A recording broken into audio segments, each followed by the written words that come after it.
Today Baba is talking about the illness of being trapped in name and form. Now, when Baba says that being trapped in name and form, it means that we are trapped in the consciousness of other people's bodies. So having attraction towards other people's bodies is the illness of being caught in the trap of name and form. Now you see that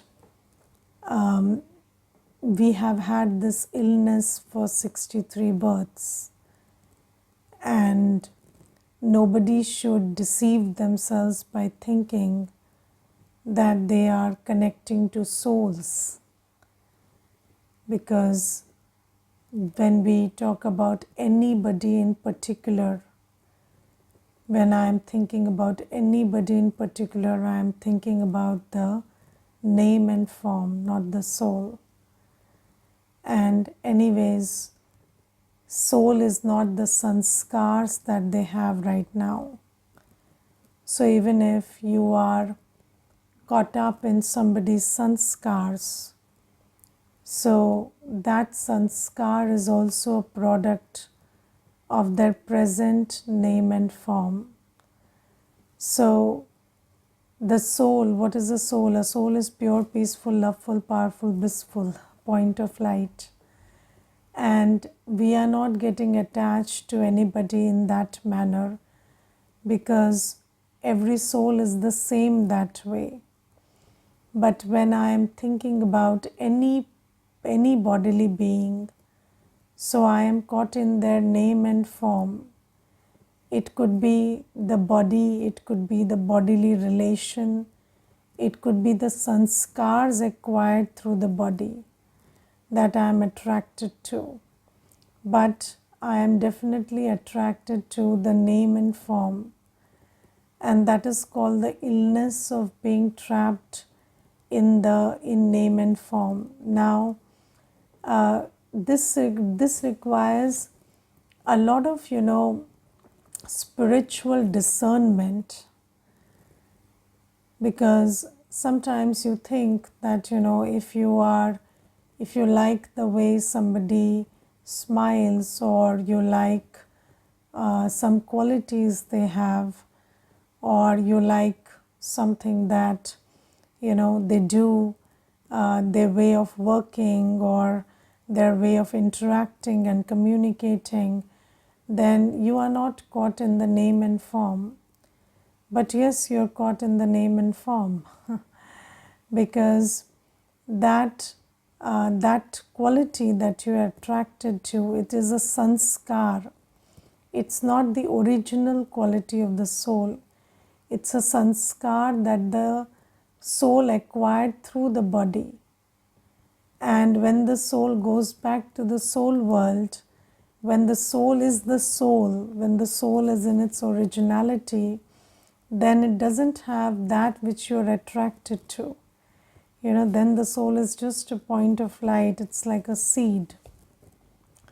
So whatever we are attracted to, whether it's the physical form, whether it's the qualities, whether it's the way people look or smile or talk or communicate, or whether I like somebody by virtue of the bodily relation I have with them, my brother, my father, my sister, my husband. So, all of that is being trapped in name and form. And Baba says this is an illness, and I have to be very wary of this illness, because this is the time when I have to practice to be soul conscious and remember Baba and create a karmic account of punya, but through remembrance of Baba. But instead of doing that, if I am remembering bodily beings, because when you're trapped in the awareness of bodily beings, then you will remember them. So in this time, at this time, what is my primary duty? My primary duty is to serve myself and serve the world. My primary duty is to purify myself. My primary duty is to create a positive karmic account. And how do I create a positive karmic account? Through remembrance of Baba, through being attracted to one Baba and doing everything on Baba's Srimad. But when I start getting attracted to, somebody's body and some bodily relation or some person, then I start creating a negative karmic account, because instead of remembering Baba, I have started remembering a bodily being.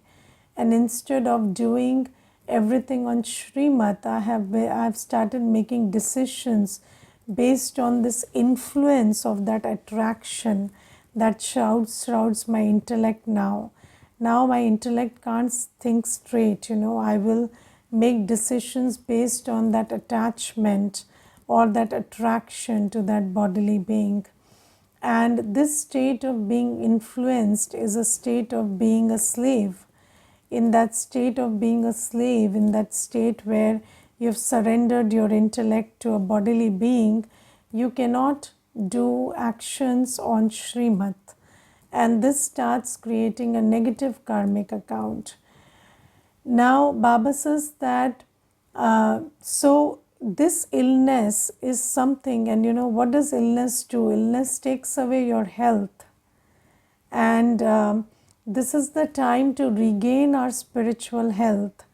And this illness of the soul, of being trapped in somebody's name and form, this robs us of our spiritual health and spiritual power.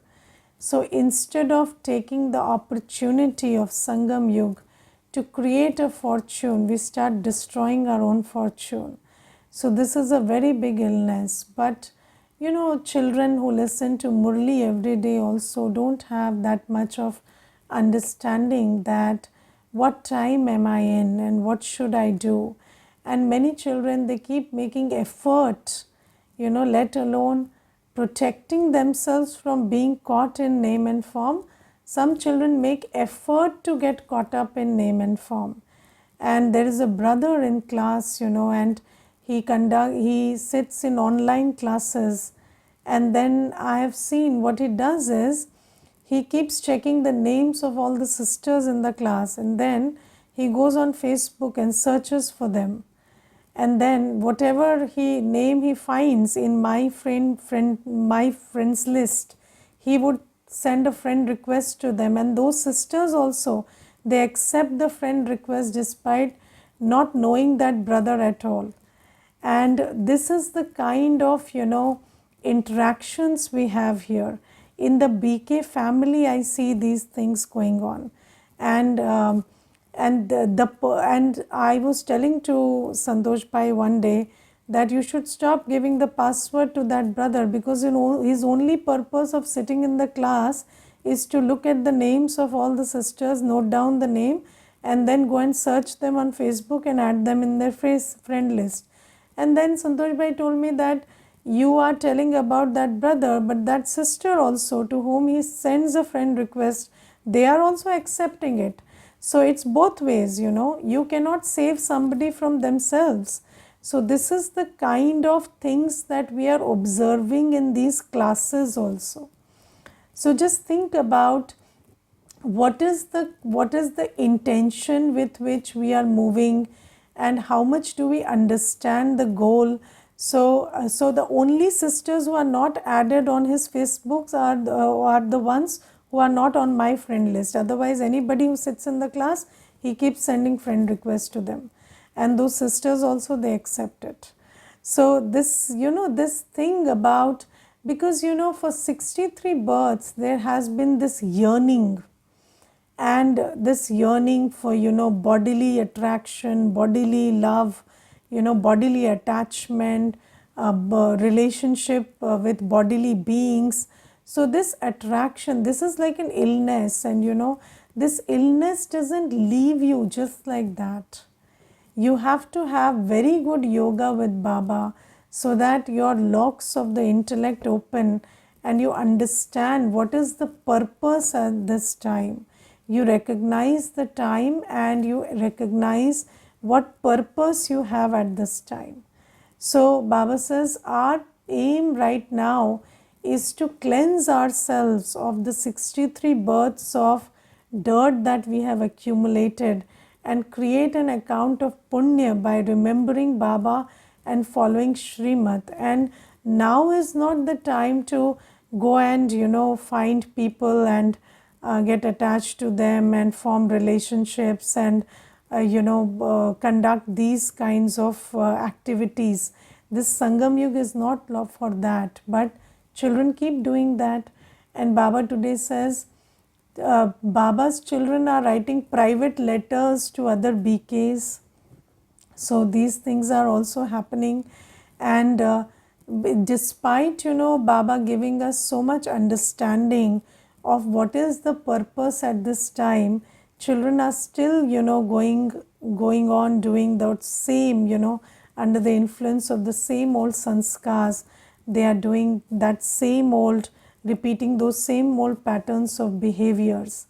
So one has to check for themselves, what is my aim, what am I doing here, what have I come here for. And if you have to write private letters, then this is not the place to do that. So what is the aim with which we are sitting? And do you understand that at this time, if you sit in Baba's yajna and do these things, then you are creating a negative karmic account which nobody can save you from. And it really pains my heart when I see those children who create these kinds of karmic accounts and then they suffer because of that. And when they suffer, we can't do anything except give them good wishes. But the thing is, if you create this kind of karmic account, you will suffer because of it. And I will give you many examples. It doesn't when we listen to these things, we don't like it. When we see these things, we don't like it. But this is the reality, that these things are happening in the BK family itself. And there was one trip on which some brothers and sisters went to Madhuban, and in that trip there is a Kumar, and then there is a brother who is another Kumar. And that other Kumar, whenever he found an opportunity, he would just start talking to that Kumar why marriage is necessary. And just counseling him that this is the right time, get married. Later on, you might not find the opportunity, and then you will repent, and this and that. These things are happening. In Madhuban, that other Kumar is sitting with that Kumar and counseling him to get married. And I was just thinking, let alone the BK family, otherwise also, don't you have any boundaries? Don't you know that it's not your job to tell somebody what to do? So, I don't know, I have never in my Lokik life also, I have never dared to tell anybody what to do. So, when we come into Gyan and we do Seva, so okay, I'm sharing the knowledge that Baba has given or the directions that Baba has given. Otherwise, giving personal directions or telling somebody you should do this or you shouldn't do this, why should I tell that? And everybody is different, everybody's journey is different. Why should I tell anybody, you take up this course or you go and get married or stay unmarried? Why should I?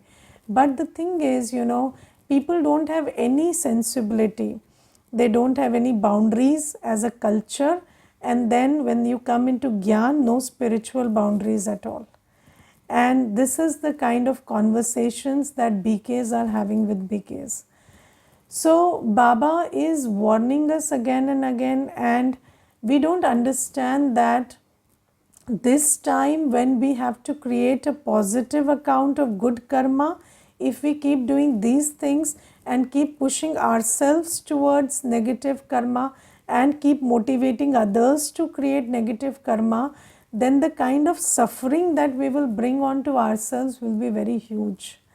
So Baba says that one has to be very careful of this illness of being trapped in name and form. And people, whenever they see somebody and they see a bodily being, they think that this bodily being is the solution for all my problems.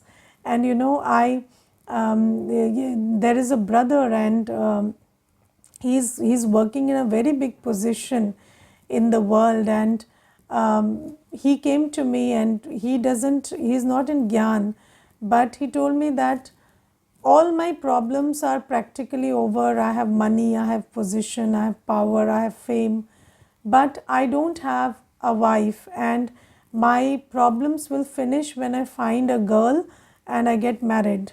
So I said, how do you know your problems will finish after that? So, or how do you know they will not, multiply after that?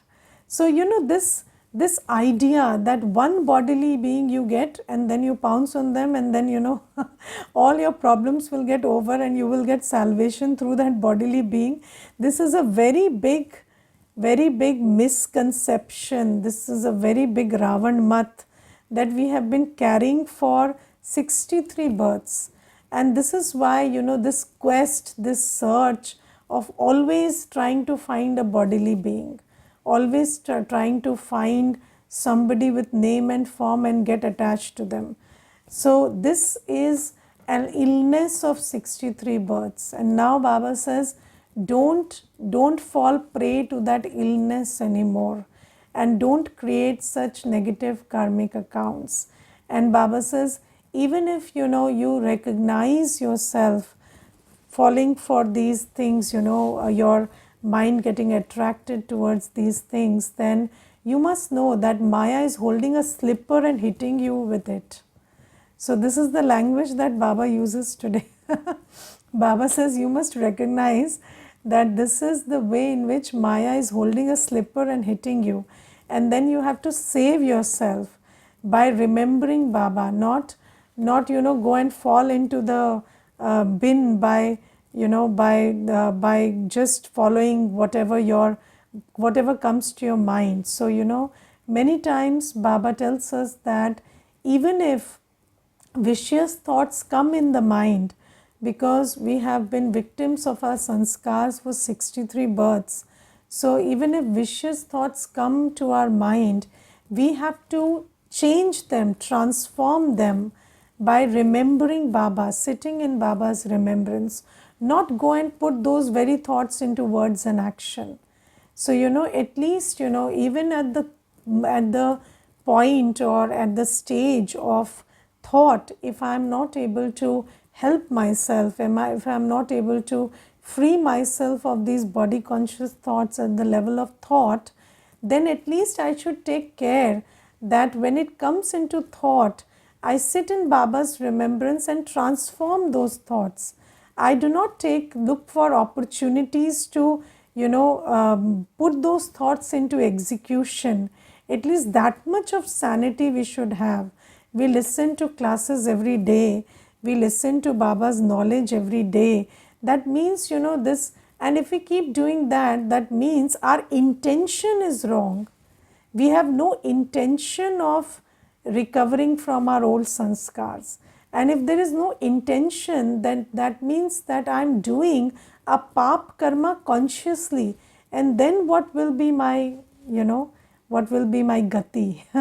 What will be my fortune? So Baba says that at least, okay, I understand that 63 births of sanskars you've had, you cannot help your thoughts, but at least when your thoughts come, sit in Baba's remembrance and then change them, not go and express it to the other person and not perform actions of this kind. And Baba says those Baba's children who don't understand it now are creating a very huge negative karmic account for themselves. So this is something that Baba is talking about. And then Baba tells us that how do fortunate children create their fortune? What is the method through which fortunate children create their fortune? So first thing is you have to be fortunate to create your fortune. Yes, only fortunate children create their fortune. If fortune is not in my destiny, even you listen to Murli, you listen to classes, nothing, no effort you will make.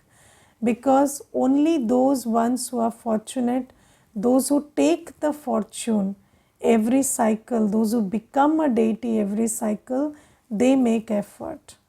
So Baba says, who are those fortunate children and what effort do they make to create the fortune? So the fortunate children make three kinds of effort in this Sangam Yug to create a fortune. First is give happiness to everybody. Sabko sukh do. Yes, and how do you give sukh to somebody? So the only way to give sukh to somebody is to make them belong to Baba. Because you see, Baba is the one who, so happiness is the product of good karma. Double, triple, underline it 10 times. Happiness is the product of good karma. You cannot give happiness to anybody until and unless they do good karma. You want to make somebody happy, you cannot make them happy. But you teach them the method to do good karma, they can create their own happiness. Yes, so I remember there was a very interesting cartoon, and in that cartoon, there was this happy cartoon dancing in joy, and then he had this badge, happiness here in the forehead.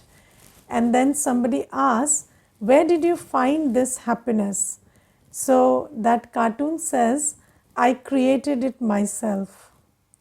And that is a very beautiful cartoon that I like very much, that happiness is something that you create through your own karma, but you cannot create it on your own, because until and unless you have the understanding and the power to do good karma, you cannot do good karma. And Baba is the one who teaches us the what is good karma. So Baba teaches us karma karm vikarm ki gati. So Baba is the one who teaches us how to do good karma, or what is good karma, understanding of good karma. And then Baba gives us the power to do good karma, because until and unless I am a pure soul, I cannot do good karma. So good karma is the prerogative of a pure, powerful soul. A weak soul cannot perform good actions. It doesn't work like that. So Baba teaches us how to empower ourselves through Gyan and Yoga. And when we empower ourselves through Gyan and Yoga, then we have the capacity to do good karma. And when we have the understanding of karma, karm, vikarm, then we know what is good karma, what is bad karma.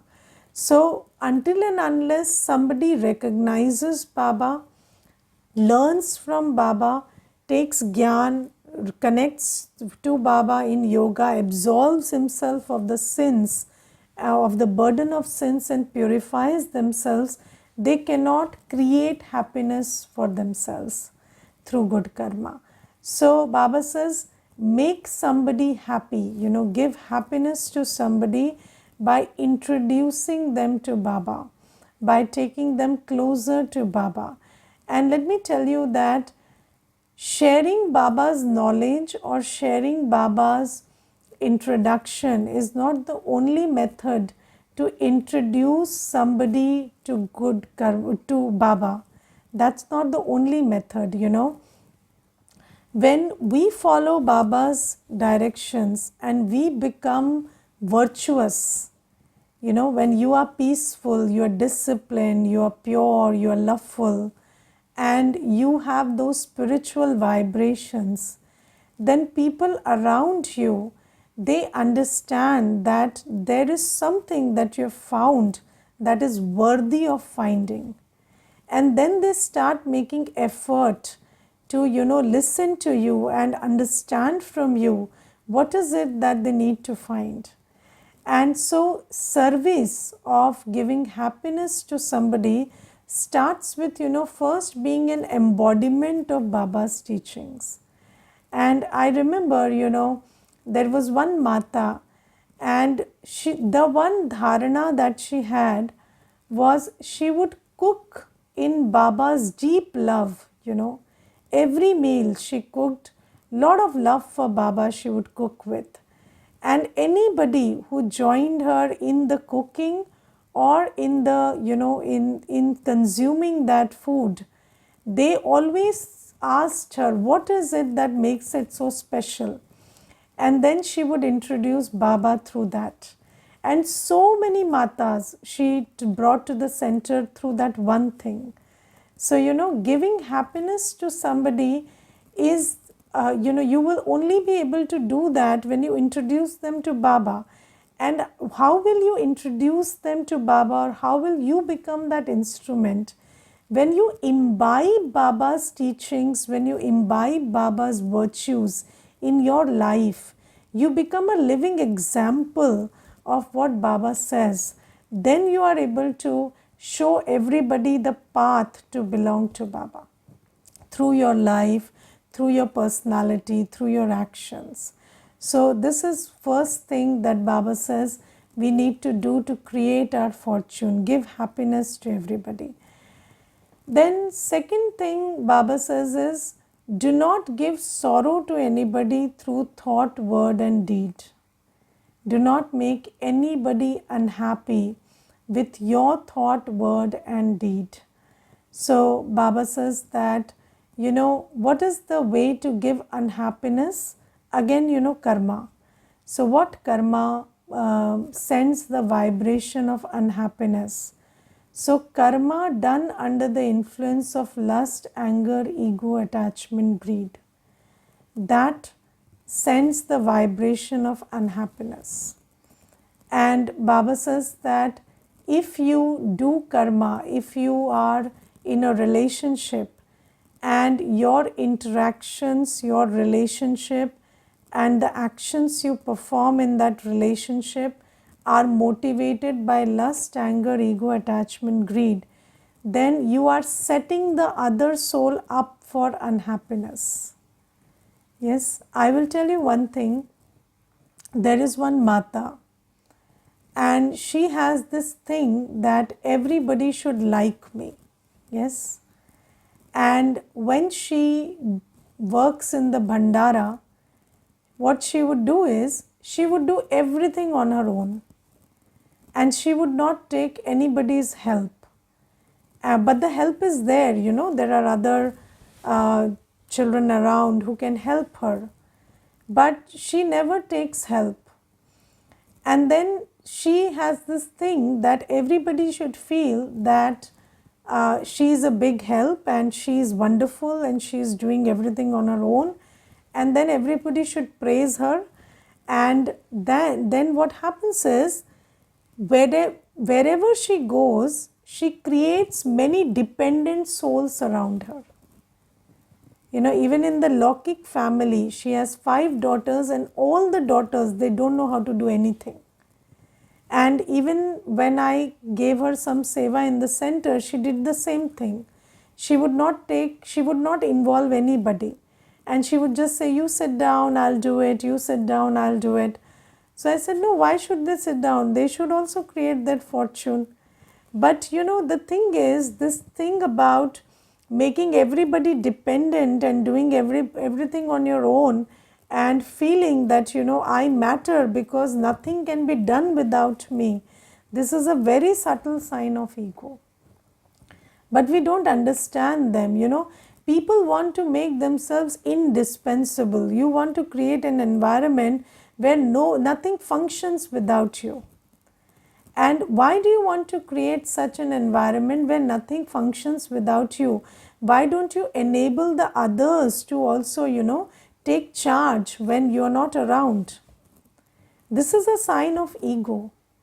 And this is sowing the seed for unhappiness. Because when you are there, you will do everything, but you will not be there always. And then what will happen to those souls? They will suffer. So Baba says, don't sow seeds of unhappiness because of your ego, your attachment, your anger, your lust, or your greed.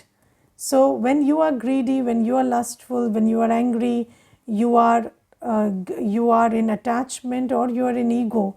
Whatever you are doing is not having a positive impact, is not having an empowering impact on the people around you. And the only people who will be happy in the future will be those who are empowered. Those who are dependent and those who are wounded, they won't be happy tomorrow. So do not wound anybody, do not make anybody dependent. You wound somebody through the sword of lust. You wound somebody through the sword of anger. So if you create an environment of lust and anger, you are creating wounded souls. And wounded souls won't be happy tomorrow. And then if you're creating an atmosphere of, greed and attachment and ego, then you are making everybody dependent. And you want to be the bigger one, you want to make everybody dependent, you want to make everybody depend on resources and money. So you're sending that vibration, and then everybody is going to suffer tomorrow. So Baba says that don't give sorrow to anybody. Understand that when you are in lust, anger, ego, attachment, greed, then you will create unhappy souls around you. You will give them that, that those actions of yours will create unhappy souls in the future. So don't create that action. Baba, when he says that don't make anybody unhappy, Baba is not talking about fulfilling the vicious desires of somebody, and when they throw tantrums because their vicious desires are not fulfilled, then don't think that they are unhappy. They are very manipulative. So anybody who is lustful will want lust through Sam, Dam, Dand, Bhed. Don't fall into that trap. That is not unhappiness. People crying because you're not giving them lust is not not an unhappy person. They are very manipulative. Or people who are crying because you're not eating with them or shopping with them, they are not unhappy. They are very manipulative. You just don't give them that thing for 1 month, and they go find another bakra for that. So they are not in attachment with you or love with you. They are just manipulating you. That is not unhappiness. Unhappiness, true unhappiness is when you are under the influence of vices and you create an atmosphere where souls around you become such that they suffer because of the vibrations they absorb from you. So that is unhappiness. And then Baba says that, the third method through how to handle myself from a manipulative person, be wise. What is so difficult about it? Understand they are manipulating. Just know that they are manipulating. And when you know somebody is manipulating, you cannot be manipulated. Just knowing that this is manipulation saves you from being manipulated. Not getting manipulated is very easy.